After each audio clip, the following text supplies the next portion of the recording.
আসসালামু আলাইকুম। তো আজকে আমরা একটা বাজেট পিসি বিল্ড করতে যাচ্ছি। আমাদের বাজেটটাও বেশ টাইট এবং এই বাজেটের ভেতরে আমাদেরকে সবকিছু কিনতে হবে, like monitor, CPU, keyboard, mouse, everything. Just chair আর টেবিলটা বাসায় আছে।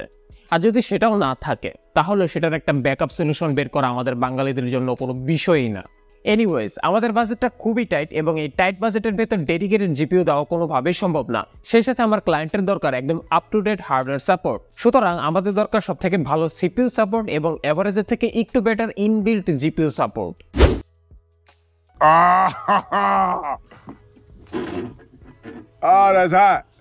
That's hot. তাই এদিক সেদিক ছোটাছুটি না করে চলে গেলাম সরাসরি রাইজেনের এপিইউ গুলোতে এবং আমরা এই বিল্ডের জন্য চুজ করলাম Ryzen 5 5600G চাইনিজ এডিশন।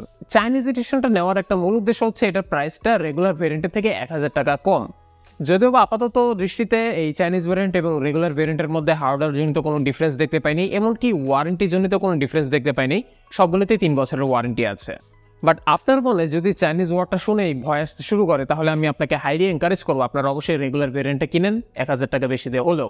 এরপর আমরা চুজ করেছি মাদারবোর্ড এবং এই মাদারবোর্ড চুজ করতে গিয়ে অনেক ঝামেলা পোহাতে হয়েছে। হঠাৎ করে এই মাদারবোর্ডের প্রাইস অনেক হাই, সেই সাথে বাজেটেও মেলে না এবং প্রোডাক্টের চয়েস হয় না। তাই শেষমেশ এক প্রকার অনিচ্ছা সত্ত্বেও সেটেল হয়ে গেলাম MSI A520M A Pro Micro ATX বোর্ডে।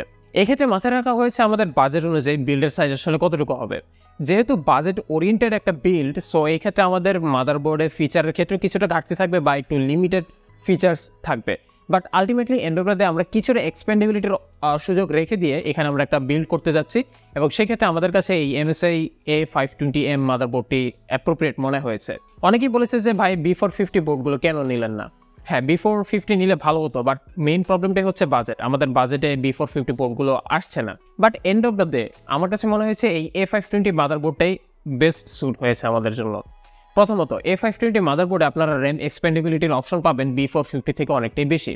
তবে B450 তে একটা এক্সট্রা সুবিধা আছে, যেটা হচ্ছে ওভারক্লকিং সাপোর্ট। সিপিইউটা আপনারা চাইলে ওভারক্লক করতে পারবেন। তবে আমার ক্লায়েন্ট এই পিসির জিন্দেগি তো ওভারক্লক করবে না। বোর্ডের সাইজের সাথে মিল রেখে আমরা মাইক্রো এটিএক্স কেসিং একটা চুজ করেছি, যেটা হচ্ছে ভ্যালুটপের M700।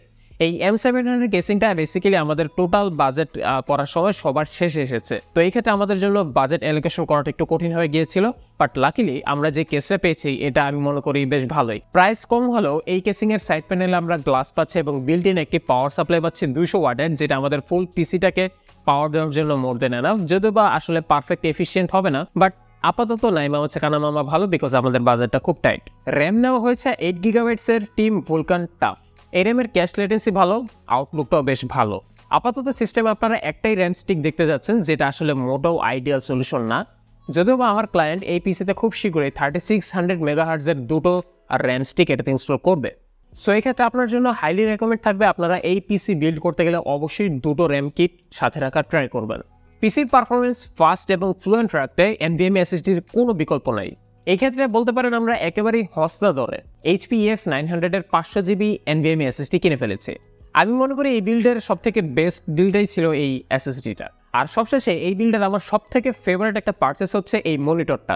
মনিটর নেওয়া হয়েছে ভিউসনিক থেকে এবং এর প্রাইস সেগমেন্টটা হচ্ছে 10 থেকে 10,500 টাকার মধ্যেই।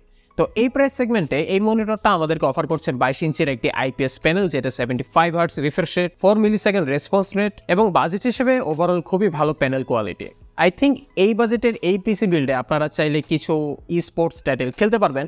সেক্ষেত্রে হাই রিফ্রেশ রেটটা একটু দরকার এবং ভালো রেসপন্স টাইম দরকার এবং আমি মনে করি এই মনিটরটা আপনাকে সেটা ডেলিভার করতে পারবে। সো এটাকে বলা যেতে পারে গরিবের একটা গেমিং এক্সপিরিয়েন্স। হয়ে গেল আমাদের বিল্ড কমপ্লিট। ইজি অ্যাজ রুটি ভাজা। সেটআপটাকে আরও আকর্ষণীয় করে তুলেছে একেবারেই বাজেট ফ্রেন্ডলি একটা মাউস এবং মেকানিক্যাল একটা কিবোর্ড। ফুল বিল্ডের অ্যাস্থেটিক্সে একদম খাপে খাপ মিলে গেছে এই মাউস এবং কিবোর্ড দুটো। মাউস এবং কিবোর্ড দুটো আমাদেরকে প্রোভাইড করেছে ভাইভ গেমিং। কিবোর্ড মাউস থেকে শুরু করে প্রায় সকল ধরনের পিসি অ্যাক্সেসরিজ, সামটাইমস কিছু এক্সক্লুসিভ পিসি অ্যাক্সেসরিজ আপনারা পেয়ে যাবেন ভাইভ গেমিং এর কাছে। তো আজকের মতো বিল্ড শেষ। আমার কাছে এই বিল্ডের বেশ কয়েকটা বিষয় বেশ ভালো লেগেছে।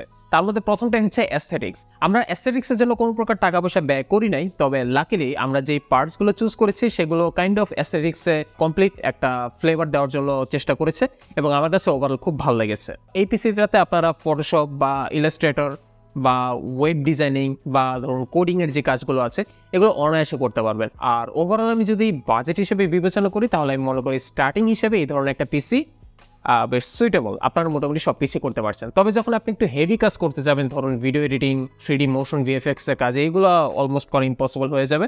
বাট এই ক্ষেত্রে একটা সুযোগ আছে যে আমাদের মাদারবোর্ডে একটা জিপিইউ লাগানোর জায়গা আছে। ইন ফিউচার যদি আপনি একটা জিপিইউ অ্যাফোর্ড করতে পারেন, তাহলে এটা থেকে আমি মনে করি বেশ ভালো একটা অপটিমাম পারফরমেন্স আপনারা আউটপুট নিতে পারবেন। তো আজকের মতো আলোচনা এখানে শেষ, পিসি বিল্ডও শেষ, ভিডিওটাও শেষ। আপনি এখনও ভিডিওটা দেখছেন, বাহ জোস। ভিডিওটা ভালো লাগলে অবশ্যই লাইক বাটনে একটা প্রেস করবেন। আর যদি এরকম বিল্ড ভিডিও ভালো লাগে তাহলে অবশ্যই কমেন্ট বক্সে জানাবেন। ইন ফিউচার এরকম আরও নতুন নতুন বিল্ড ভিডিও নিয়ে হাজির হবো। আপাতত আপনারা এই বিল্ড ভিডিওটা দেখতে থাকেন, আশা করি ভালো লাগবে। আবারও দেখা হবে আপনাদের সাথে। টিল দেন সবাই ভালো থাকবেন, আল্লাহ হাফেজ।